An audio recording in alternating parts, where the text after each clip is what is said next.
shot and killed by a Fort Wayne police officer armed. That's in question tonight as the investigation continues. Thanks for choosing us at 7. I'm Krista Miller. Brian has the night off. And I'm Angelica Pickens. We're digging deeper tonight, learning more about yesterday's deadly shooting involving a Fort Wayne police officer. To recap, yesterday afternoon, police were called to Poplar Street after there were reports of a man pulling a gun on a woman.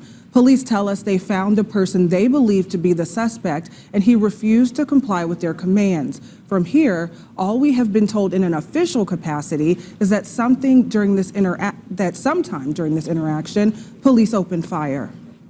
Medics took the suspect to the hospital, and today we've confirmed he died from his injuries.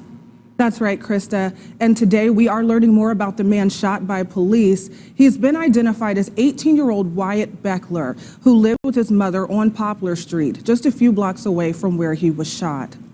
I went back to the neighborhood to talk to witnesses, and in the process, I found Beckler's mother, Brooklyn. She's still shaken by what has happened, and she says she's been getting through the day moment by moment after learning her son died yesterday, hours after the shooting. She tells me her son had been battling some mental health issues recently, and she's concerned with how police are handling this case.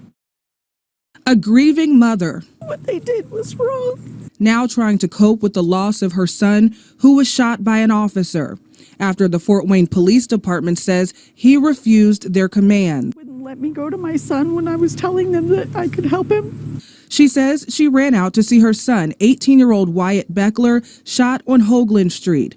Police say they were first called near the 400 block of Poplar Street, not far away, on reports of a man threatening a woman with a gun. Once on the scene, police say officers caught up with a man who matched the description given to 911 operators on the original call. Beckler believes her son is the one who called 911 because he was having a mental health crisis. I don't know where the woman came from. I don't know where the gun came from. I don't know what he told them when he called. A witness I spoke with confirms what police say, that he refused commands to stop walking and at one point put his hands behind his back before being shot. Our Digging Deeper team reached out to police Thursday asking if the man showed a gun before the officer shot him.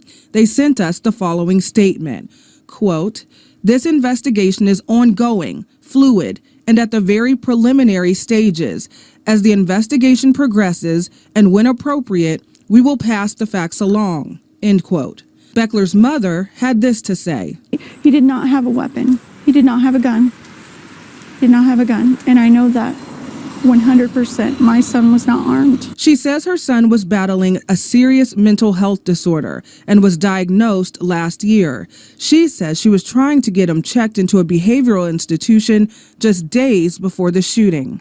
Needs to be some level of accountability, tasers or something besides lethal force. Why? And Krista, Wyatt's mother really wants the shooting to help shine a light on the importance of officers being trained to deal with people with mental health issues or that are in a mental health crisis. She does believe this could have been prevented.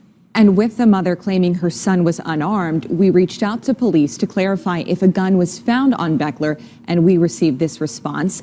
Thank you for reaching out. More information will be forthcoming as the facts come out. That statement came from Fort Wayne Police Department spokesperson Jeremy Webb. The department did name Officer Andrew Fry as the one who shot Beckler. We received a copy of his disciplinary record that only shows a few citations for some car crashes, as well as a few commendations for community service and for distinguished service.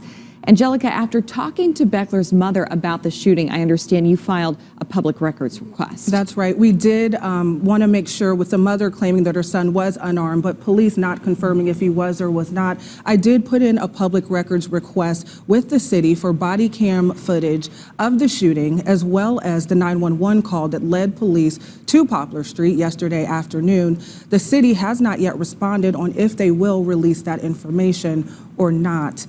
And as this story develops, we will have continuing coverage of the Poplar Street police shooting.